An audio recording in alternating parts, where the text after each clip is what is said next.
आपको स्वागत है थिंक ट्रैक एकेडमी में। आखिर क्या है भारत की आत्मा? वो कौन सा ऐसा धागा है जो हजारों रंगों को, अनगिनत भाषाओं को और ना जाने कितने विश्वासों को एक माला में पिरो देता है? चलिए आज इसी एहसास के दिल में उतर कर देखते हैं।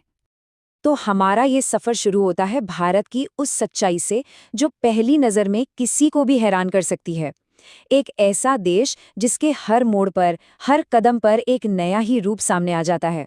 जरा उत्तर में देखिए, जहां आसमान को छूती हिमालय की बर्फीली चोटियां हैं। सफेद चादर उड़े ये पहाड़ कितने शांत और अडिग हैं, जैसे देश के प्रहरी बनकर खड़े हों। और अब चलिए उत्तर से सीधा दक्षिण की ओर, जहां मीलों तक फैले सुनहरे सागर तट हैं। यहाँ की हवा में नमी है, नारियल के पेड़ लहरा रहे हैं और जिंदगी की एक बिल्कुल अलग ही धुन है। सोचिए, एक तरफ पहाड़ और दूसरी तरफ सागर, ये दो छोर ही तो भारत की विशालता की कहानी कहते हैं। और ये फर्क सिर्फ भूगोल का नहीं है, यहाँ के लोगों में भी कितनी विविधता है। लद्दाख की सर्द हवाओं में तराशे गए चेहरे और केरल की नमी में ढले सौम्य नयन नक्श, पंजाब की वो मजबूत कदकाठी और बंगाल की कलात्मक आंखें, मतलब हर चेहरा, हर पहनावा, यहाँ तक कि हर स्वाद भी एक अलग ही दुनिया की कहानी सुनाता है। और जरा इस बारे में सोचिए कि हर कुछ 100 किलोमीटर पर सिर्फ नज़ारे ही नहीं, बल्कि जुबान भी बदल जाती है। हजारों भाषाएं, हजारों बोलियां और हर एक का अपना साहित्य, अपना संगीत। ये तो जैसे आवाज़ों का एक महासागर है, जिसमें हर लहर की अपनी एक अलग ही धुन है। और फिर आते हैं यहाँ के विश्वास।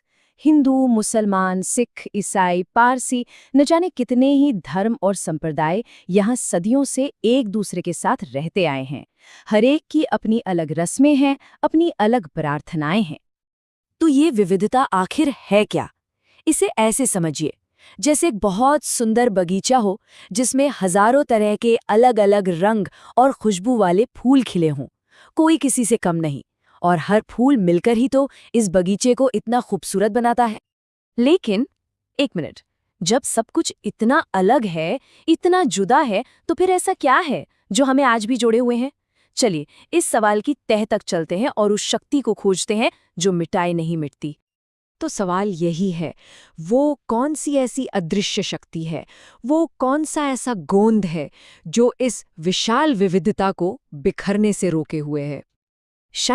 शायद इसका जवाब इस एक शेर में छिपा है कि जरूर कोई तो ऐसी बात है जो हमारे अस्तित्व को, हमारी हस्ती को मिटने नहीं देती, भले ही सदियों तक जमाना हमारा दुश्मन क्यों ना रहा हो। ये कुछ बात ही हमारी सांस्कृतिक चेतना की अमरता है। देखिए, ये एकता कोई आज की चीज नहीं है, ये तो हजारों साल पुरानी एक जिंदा नदी की तरह है। इसने प्राचीन युग के महान दर्शन और कला को जन्म दिया, मध्य युग के बड़े बड़े तूफानों को झेला और नई संस्कृतियों को भी अपने में मिला लिया। और आज भी आधुनिक भारत के रूप में ये लगातार बह रही है, हर दौर से कुछ न कुछ अपने अंदर समेटते हुए। तो अब ये बात धीरे धीरे साफ हो रही है कि हमारी एकता का स्रोत कहीं बाहर नहीं, बल्कि हम सबके अंदर है, हमारे दिलों के भीतर है। जो बात हमें असल में जोड़ती है वो कोई राजनीतिक समझौता या कोई आर्थिक नीति नहीं है, वो सब तो बाहरी चीजें हैं। असली जुड़ाव तो आंतरिक है, भावात्मक है। ये एक साझा एहसास है जो हर भारतीय के दिल में कहीं न कहीं धड़कता है। ये बस एक होने का एहसास है। ये एक ऐसी सांस्कृतिक आत्मा है जिसे हम सब महसूस करते हैं, जो हमें बताती है कि हम चाहे कितने भी अलग क्यों न दिखें, अंदर से हम सब एक हैं। और जब ये एकता, ये सारी विविधता और ये गहरा भावात्मक जुड़ाव सब एक साथ मिलते हैं तो क्या बनता है? तब एक ऐसी जगह बनती है जिसे धरती पर स्वर्ग कहा गया है। एक बहुत पुरानी कहावत है, गर फिरदौस से बरूए जमी अस्त, हमी अस्तो हमी अस्तो हमी अस्तो। इसका मतलब है कि अगर इस धरती पर कहीं स्वर्ग है तो वो यही है और बस यही है।